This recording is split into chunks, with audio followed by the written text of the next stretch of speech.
Tanya Jawab bersama Dr. Diah Puspitarini. Dok Arin, Ya. kira-kira kita sebaiknya kapan sih ketemu sama konselor menyusui atau konselor laktasi itu? Oke, jadi kita perlu bertemu dengan konselor menyusui itu ada 2 waktu. Jadi sebelum melahirkan dan setelah melahirkan. Waktu sebelum melahirkan itu ibu-ibu perlu bertemu baiknya 2 kali, tapi minimal 1 kali. Minimal 1 kali itu pada saat usia kehamilan di atas 36 minggu. Nah, kalau pingin lebih detail lagi, itu ibu bisa memulai saat usia kehamilan 28 minggu. Kayak gitu. Nah, kalau setelah melahirkan, nah itu ibu bisa bertemu dengan konselor menyusui itu pada saat di fasilitas kesehatan, yaitu pada saat ibu pasca melahirkan langsung, bayi ditempelkan di dada ibu, itu namanya inisiasi menyusu dini. IMD dok? Iya, IMD ya, itu minimal di situ didampingi dengan konselor menyusui. Terus kemudian pada saat ibu berada di rawat inap atau di ruang nifas, ya. Kan seharusnya rumah sakit itu punya rawat gabung, ya, atau mungkin fasilitas kesehatan lain itu ada rawat gabung. Jadi bayi bisa bersama dengan ibunya. Kemudian konselor laktasi bisa visit atau datang memastikan bayi sudah bisa menetek ke ibunya. Oke. Terus yang selanjutnya itu adalah bisa saat sudah kontrol, sudah pulang dari perawatan. Lalu dikontrolkan ke konselor laktasi untuk memastikan bahwa bayi mendapatkan ASI yang cukup, kemudian ibu juga secara emosional, secara moodnya juga, secara psikisnya sudah oke, kemudian posisi pelekatannya juga oke, tidak ada problem. Gitu. Terus kemudian selanjutnya baru di minggu ke-21 ya, hari ke-21 itu. Terus setelah itu bila ada problem lagi kita bisa amati sampai ke hari 39 atau 40 hari. Ya, saat masa nifas selesai. Betul, kayak gitu. Tapi kalau di luar itu dok, misalnya katakanlah baru waktu pertama kali ketemu sama konselor di rumah sakit nggak apa-apa, tapi terus kemudian di rumah, baru 2 hari masa sudah kembali gitu, boleh nggak sih dok sebetulnya kita kembali? Oke, boleh banget. Jadi kalau menurut WHO itu ada 7 kontak plus ya. Jadi plusnya itu adalah saat ibu sewaktu-waktu merasa dalam kesulitan ya. Jadi di situ ibu-ibu bisa bertemu dengan konselor menyusui seperti itu.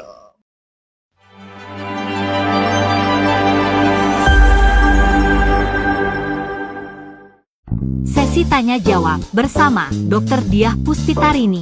Jadi penasaran sih dok lebih lanjut tentang yang pertemuan sebelum melahirkan itu ya. Karena kan kalau sebelum melahirkan pasti semua orang konotasinya, ngapain ketemu, kan belum ada kepentingan, belum ada situasi yang mendesak untuk menghasilkan ASI. Jadi kayak ngapain belajar ngapain ya sih kan? gitu. Oke, padahal di situ penting banget sih.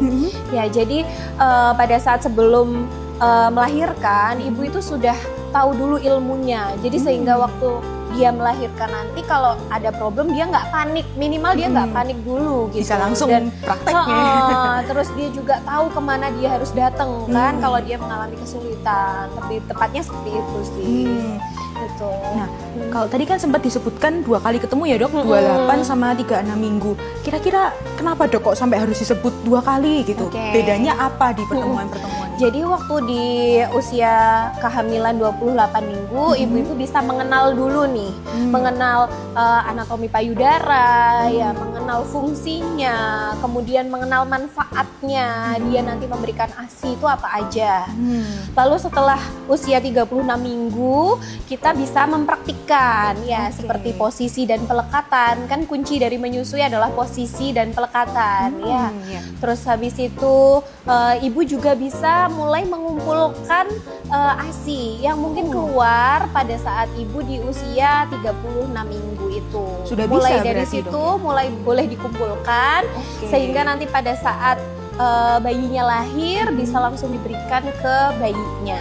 Gitu. Oke, berarti dari 3-6 minggu pun sudah bisa mulai dikumpulkan sebetulnya kalau Iya ada. bisa. Jadi sebenarnya kadang usia 5 bulan pun itu udah mulai keluar. Oke. Cuman kan masih berbahaya ya, karena kalau lagi mengeluarkan ASI itu kan otomatis ada refleks oksitosin yang keluar. Akhirnya ibu ini bisa kontraksi. Nah, itu berbahaya. Jadi disarankan startnya adalah di usia 36 minggu. Jadi misalkan ada kontraksi kan udah gede bayinya, Betul, udah sudah matang. lebih matang. Seperti Siap, itu siap. sih. Mungkin kalau bisa ditunjukkan mungkin dok, kira-kira gimana sih kalau proses mengumpulkannya ASI yang waktu 36 minggu itu gimana? Karena kan nggak ada bayinya ya. Jadi gimana caranya gitu? Iya, jadi kalau pengen ngumpulin tuh kita cukup punya speed 1 cc. 1 cc aja, soalnya nggak mungkin banyak ya. Jadi harapannya ya emang belum banyak karena memang bayinya juga belum lahir kan. Itu terus bisa dikumpulin dengan menekan memijat ya di bagian.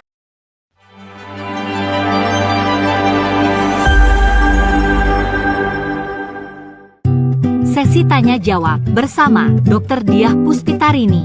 Oke, tadi kan sudah yang sebelum melahirkan nih dok. Kita sekarang pindah yang setelah ya. Iya. Kalau yang setelah itu mungkin boleh diceritain dok, kan kalau misalnya IMD sama setelah hari pertama dan sekian hari kesekian di perawatan itu kira-kira apa sih dok yang perlu kita mungkin kalau mau tanya atau mungkin yang bisa kita kalau misalnya nggak ngerti ini kira-kira apa sih dok yang bisa dijelasin, dibantu sama konselor? Jadi memang sebaiknya itu pada saat IMD atau inisiasi menyusu dini itu didampingi oleh konselor bila di fasilitasnya ada. Tapi paling tidak kan tenaga kesehatan tuh sudah dibekali ya caranya untuk inisiasi menyusu dini.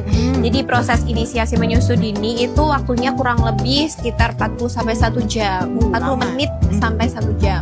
Nah di situ kita melihat dari adik lahir langsung diletakkan di dada ibu, langsung melihat pergerakan dari adik itu merangkak, kemudian dia mencari payudara ibu atau mencari sumber makanannya yang warnanya lebih gelap, kemudian yang baunya hampir sama dengan bau yang ada di tangan dia, kayak gitu kan, gitu. Jadi di situ kita bisa melihat si adik mengenali makanannya. Nah, sehingga pada saat itu adik bisa lebih apa ya, jadi ketika pada saat setelah diobservasi kemudian rawat gabung, si adik ini nggak lupa bahwa dia sudah mengenali makanannya terlebih dahulu pada saat IMD gitu. Oke, itu berarti waktu IMD ya dok. Kemudian kan pertemuan selanjutnya waktu nifas hari ke-1, kemudian nifas hari ke-3, itu kira-kira bedanya apa dok dengan waktu IMD? Kan sudah mengenali, berarti kan seharusnya udah tahu kan, udah bisa gitu. Nah biasanya kalau di fasilitas kesehatan di rumah sakit itu kan ada observasi 6 jam. Setelah dipastikan bayinya baik-baik aja setelah IMD, bayi harus rawat gabung dengan ibu.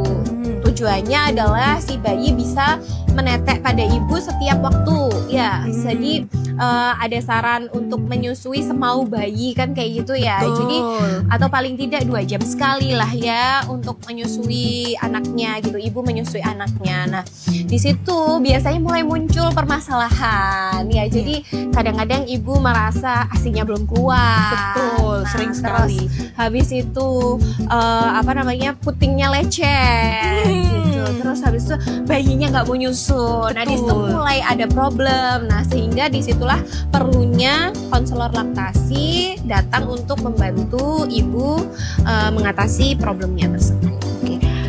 Tadi kan sempat disinggung kalau ASI nggak keluar ya dok. Sebetulnya kalau ASI nggak keluar itu apakah sesuatu yang pokoknya harus keluar atau ya udah nggak apa-apa ditunggu gitu? Sebetulnya yang betul gimana? Iya, jadi sebenarnya ASI belum keluar pada saat pasca melahirkan itu merupakan hal yang normal sampai bisa ditunggu 30 sampai 40 jam pertama.